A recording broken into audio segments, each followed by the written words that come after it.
په خپل اولاد په زوره عبادت مه کوئ چې راګیرې کوي وهئ او ټکوئ او کنځاوې خره خنزیره مونځ ولې نه کوي مونځ درنه قضا شو والله که رانه خلاص شي وجنم دی په دې خبرو باندې خپل اولاد مه تورن کوئ بلکې په ښه خوږه لهجه باندې هغوی عبادت ته تشویقوئ د خپل اولاد ترمنځ بې انصافي مه کوه په دې پوهېږم چې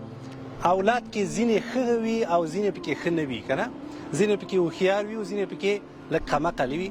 خو ته د یو پلار په حیث باندې داسې مه کوه چې د دوی ترمنځ بې انصافي وکړې د دې صفت کې او د دې مذمت کې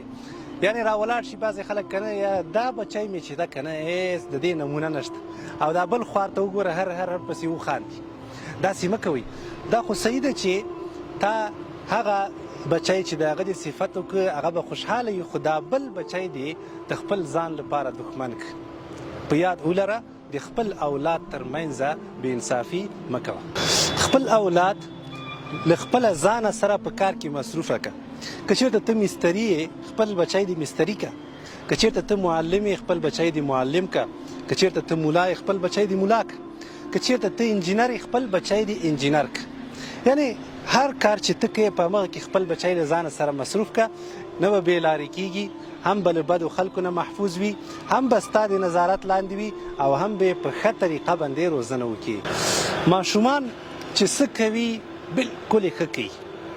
هغوی هر کار چې کوي هغه صحیح ده